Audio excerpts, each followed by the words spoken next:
அதே டைமில் செகண்ட் ஹாஃபிலோட 2 கதையும் வந்து ரொம்ப முக்கியமாக சொல்லப்பட வேண்டிய கதை.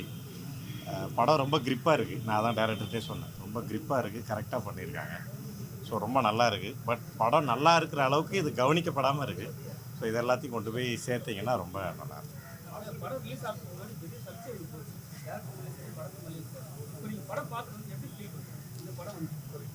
அதுதான் அந்த ட்ரெய்லருக்கும் இதுக்கும் டோட்டலாக சம்மந்தம் இல்லை. ட்ரெய்லர் வேறு மாதிரி கட் பண்ணியிருந்தாங்க.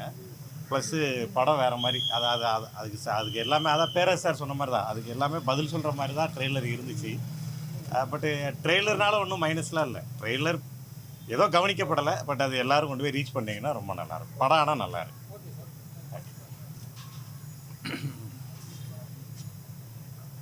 ஹாட்ஸ்பாட் படம் பார்க்க வந்தோம். திரைப்பட இயக்குநர்கள் சங்கத்துக்கான ஷோ போட்டாங்க. அந்த ஷோவில் தான் அந்த படத்தை பார்த்தோம்.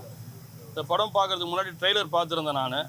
அந்த ட்ரெய்லர் பார்க்கும்போது எனக்கு வந்து என்னடா படம் இது அப்படின்ற மாதிரி தோணுச்சு.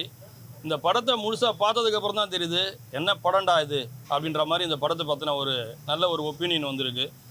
படம் கண்டென்ட் இருக்குன்னாக்கா நீங்கள் காசு கொடுத்துட்டு வந்து இந்த படம் கண்டென்ட் சொல்கிறோம், நாங்கள் அட்வைஸ் கொடுக்குறோம், கேட்டு போங்கன்ற மாதிரியான படம் கிடையாது இது. நீங்கள் காசு கொடுத்தீங்கன்னாக்கா அந்த காசுக்கு ஒர்த்தான என்டர்டெயின்மெண்ட் படம் கொடுத்துருக்குது. 4 கதைகள் சொல்லியிருக்காரு டைரக்டரு. அந்த 4 கதைகளுமே வந்துட்டு ஃபஸ்ட் ஹாஃப் போனதே தெரியல. ஃபஸ்ட் ஹாஃபில் 2 கதை சொல்கிறாரு, செகண்ட் ஹாஃபில் 2 கதை சொல்கிறாரு. இந்த 4 கதைகளுமே சுவாரஸ்யமாக சொல்லியிருக்காரு. ஒரு தயாரிப்பாளர்கிட்ட போகும்போது கேட்பாங்க, களம் புதுசாக இருக்கணும், நல்ல கண்டென்ட் ஃப்ரெஷ்ஷாக இருக்கணும்னுவாங்க.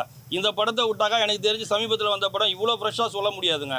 அவ்வளோ ஃப்ரெஷ்ஷான சில விஷயங்கள்லாம் சொல்லியிருக்காரு. நீங்கள் படம் பார்க்கும்போது உங்களுக்கே தெரியும் அது என்னடா சொல்கிறான் இவன் அப்படின்னு சொல்லிட்டு. படத்தில் கண்டென்ட் வந்து நிறைய விஷயங்கள் வந்து நீங்கள் இமேஜே பண்ணியிருக்க மாட்டீங்க. அந்த மாதிரி விஷயங்களெல்லாம் அந்த படத்தில் சொல்லியிருக்காரு.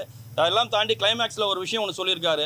அதாவது குழந்தை தொழிலாளர்கள் வந்து வச்சுக்கக்கூடாது. ஒரு மளிகை கடையிலையோ ஒரு பாத்திர கடையிலையோ குழந்தைங்களை வச்சுட்டு வேலை வாங்கிட்டு சம்பளம் கொடுத்தாங்கனாக்கா அது வந்து சட்டப்படி குற்றன்ற மாதிரி இங்கே டிவி ஷோஸில் வந்து குழந்தைங்களை வந்துட்டு அவங்களுக்கு வந்து சொல்லி கொடுத்து அவங்கள தூங்க விடாமல் அவங்களுக்கு வந்து நாங்கள் ப்ராக்டிஸ் கொடுக்குறோன்னு சொல்லிட்டு அந்த குழந்தைங்களை வந்துட்டு நிறைய மூல செலவு பண்ணி அவங்கள டயர்டாகிறது வந்துட்டு அந்த சேனல் பண்ணுதுன்றதை தாண்டி பெற்றவங்களும் வந்து அந்த குழந்தைங்களை வந்து ரொம்ப கொடுமைப்படுத்துகிறாங்கன்ற விஷயத்தெல்லாம் இந்த படத்தில் சொல்லியிருக்கிறது மூலிமா இந்த படம் வந்து தவிர்க்க முடியாமல் சர்டிஃபிகேட் கொடுத்துட்டாங்களே தவிர இந்த படத்தை குடும்பத்தோடு பார்க்கலாம். இருந்தாலும் இந்த படத்தை பெற்றவங்களாக இருக்கக்கூடிய பேரண்ட்ஸாக இருக்கக்கூடிய எல்லாருமே வந்து இந்த படத்தை பார்த்தாங்கனாக்கா உண்மையிலேயே இந்த படம் வந்து ஒரு பெரிய அளவுக்கு போகும். அதாவது நல்ல படம் வரல, தமிழ் சினிமாவில் நல்ல கண்டென்ட் இல்லை, அதனால தான் தேட்டர்லலாம் வந்து பழைய படங்களை ரிலீஸ் பண்ணுறாங்க அப்படிலாம் சொல்கிறாங்க. ஒரு நல்ல படம் வந்து இருக்குது. என்ன ஒன்று படத்தோட டைட்டில் ஹாட்ஸ்பாட்னு இருக்குது, அது ஒரு விஷயம். இன்னொன்று ட்ரெய்லரு. இதெல்லாம் தாண்டி படம் பார்த்தவங்க இப்போ இந்த சேனல் மூலிமா நீங்கள் பார்க்குறவங்களாம் பார்த்தாங்கனாக்கா இந்த சேனல்காரங்களே வந்துட்டு இந்த படத்தை ஒரு தடவை பார்த்துட்டாங்கனாக்கா இந்த படத்தில் சொல்லப்பட்டிருக்கிற கருத்தை கண்டிப்பாக எடுத்துக்குவாங்கன்னு தான் சொல்லி தோணுது. குழந்தைங்களா நடிக்க வச்சோம்னாக்கா அது தப்பே கிடையாது. அந்த குழந்தைங்களை வந்துட்டு மெச்சூர்ட் ஆக்கி அந்த குழந்தைங்களுக்கு இதெல்லாம் விற்க வச்சு அவங்களுக்கு ஒயிட் ஹேர்லாம் போட்டு அவங்கள வந்துட்டு ஃபஸ்ட் நைட் ரூமுக்குள்ளே போகிற மாதிரி இந்த மாதிரி கண்டென்ட்லாம் பண்ணிகிட்டு இருக்காங்க. அது பண்ணுறவங்களுக்கு வந்துட்டு இந்த படம் வந்து நிச்சயமாக வந்து ஒரு மாற்றத்தை ஏற்படுத்தும். இந்த படம் பார்த்தாங்கனாலுமே அவங்களுக்கு வந்துட்டு நம்ம பண்ணது தப்புன்றது புரிய வரும்.